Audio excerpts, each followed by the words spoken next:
Well, joining me in the studio today and for the rest of the show, I'm very pleased to say, is author Angelica Malin.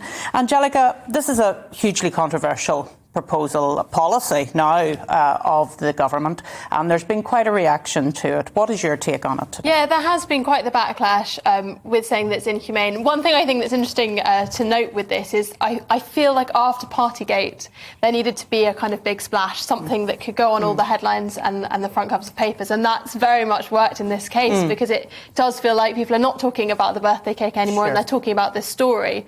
Not that this story isn't important, but I do think that's something to note. Could this be a kind of a political move here to distract from that story?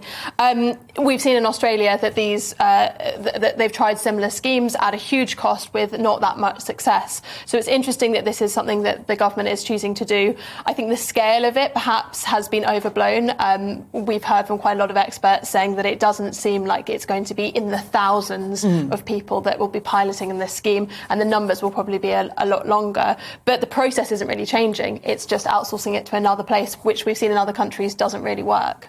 Well, that's a very interesting point you make, because we heard earlier on in the news that it was, in Australia they're talking about hundreds of people for a huge amount of money. But is that the case, that it's hundreds of people because it has acted as a deterrent, and actually there aren't as many people trying to get into Australia during that period of time? I think it was 2001 they started their offshore policy, and then they said they saw a drop in the number of people trying to get into Australia. And isn't this what the PM is trying to do? He's trying to deter people from making that journey. Yeah, absolutely. It's trying to deter people from making that journey in the first place.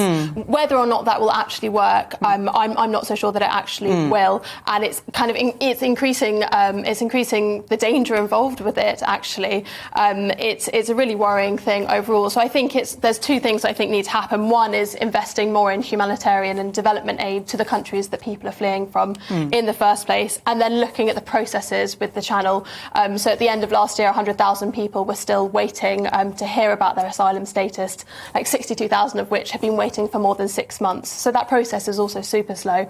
So looking at those two things as well. And you're right to point out how slow the process is, because actually a couple of those who were in the process actually committed crimes here, some of them quite serious crimes, whilst they were in the process here. And I mean, that's why people are saying, OK, you don't like this proposal policy of sending people to Rwanda. What's your alternative? And what is Labour saying is the alternative?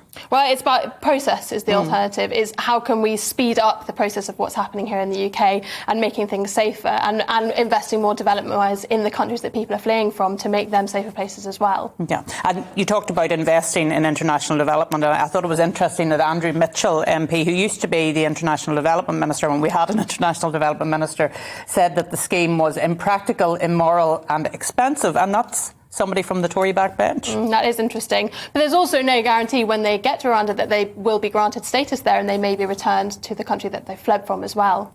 Yeah, and having said that, they put up, and they wouldn't they, quite nice footage from the detention centres that have been proposed, and they are much nicer than some of the accommodation that immigrants would get if they landed here on a boat. Is that not the case? And the UK government is saying that they're going to be investing a lot of money in building those that structure in Rwanda, so that they are sent to centres that are better. But I still think that it's a pretty controversial thing to be doing. Oh, well, undoubtedly it's controversial, and we've talked about Australia, but I was reading up before the show that Denmark is also looking at working with Rwanda on detention centres, and of course Denmark is in the European Union, which I found very interesting as well. So this issue of immigrations, and particularly economic migrants, isn't going to go away, and I suppose the supporters of the Prime Minister would very much argue that something had to be done, because what we have at the moment are tens of thousands of people trying to come across the Channel, some of them dying in the process, so there had to be an intervention. Well, this is very much to deter economic migrants, isn't it?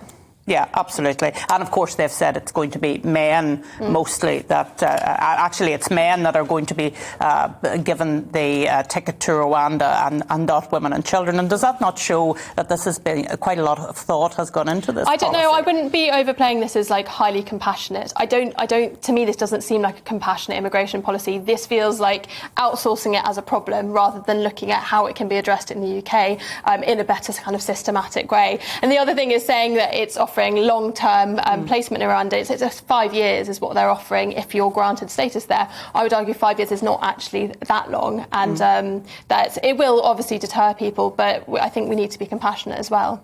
Yeah, but looking at the compassionate piece, do we not also have to be compassionate for our own citizens as well? Because, of course, open borders is a policy that has been in for quite some time now. There has to be a way that we, not stopping immigration, but control those people who come to live here in the UK. And is this not the way to do that? To look at that in a compassionate way, to say we don't want to see more people dying coming across the Channel. What we want to see is controlled migration. Well, I think then the question is Rwanda a compassionate place to be sending people, and people wanting to come to the UK, obviously for particular economic opportunities. In Rwanda, what are their employment-wise opportunities? What does it look like when you are granted refugee status in Rwanda? And that is a piece to consider whether or not this is compassionate. Yeah, and I suppose a lot of those who are now questioning the status of Rwanda as a country to go and live in aren't talking about issues such as the human rights abuses of Qatar, where, of course, we have the World Cup coming up very soon. And I'm quite happy to go to the World Cup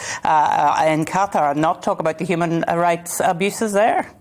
Yeah, it's true. There's so much that we turn a blind eye to when it comes to humanitarian. I know Twitter is something that we're talking about later, but Saudi Arabia being involved with Twitter, there are so many things where there's so many countries behind what's going on that have their own humanitarian questions to be considered.